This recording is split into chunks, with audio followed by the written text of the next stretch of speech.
Okay, I just wanted to show you the auxiliary battery installation.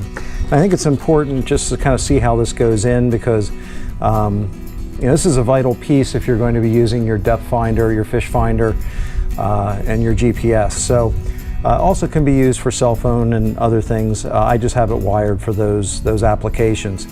As you can see, there's a hot terminal, there's a ground, and this fits perfectly inside this waterproof box.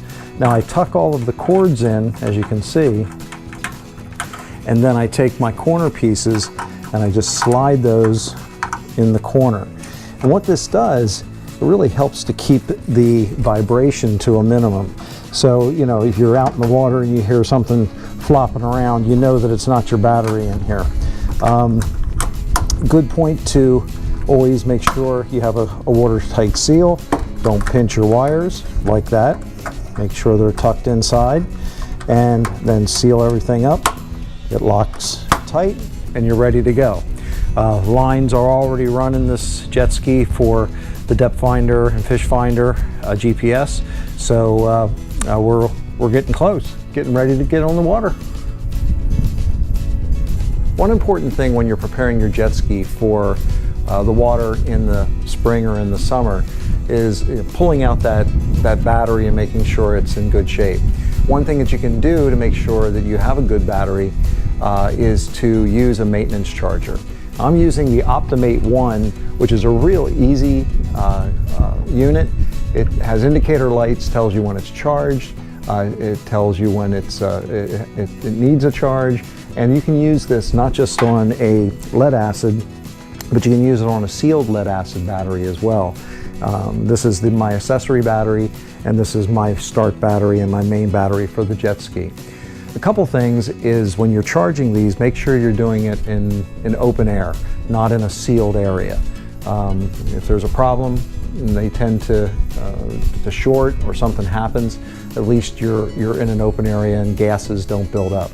Another thing too is when you remove your battery, you always have to disconnect the vent tube.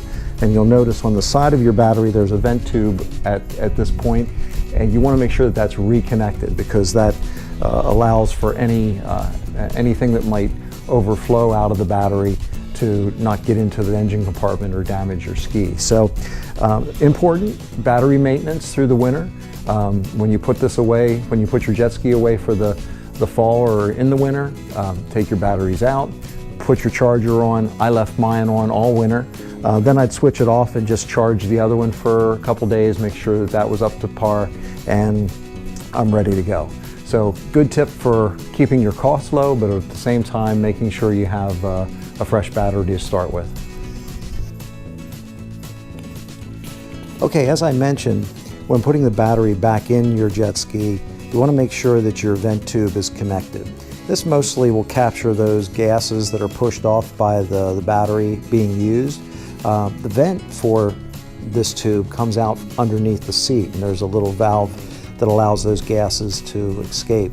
Also, if there is any liquid, which is unlikely, it will also flow through there as well. Making sure that your terminals are correct is important, and also that if there's any tie-down straps that you've reconnected those to secure the battery. You don't want that moving around inside your engine compartment when you're heading out on the water. So we're going to put this in and see if we can get her started up. Okay, we're going to give it a shot, see if everything's connected properly. It's the first start of the season, so I made sure I unlocked it with the remote. Have to make sure you put your safety switch in, and here we go.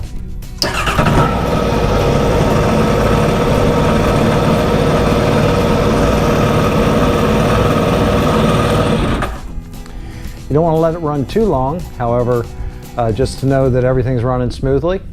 I think we're good to go.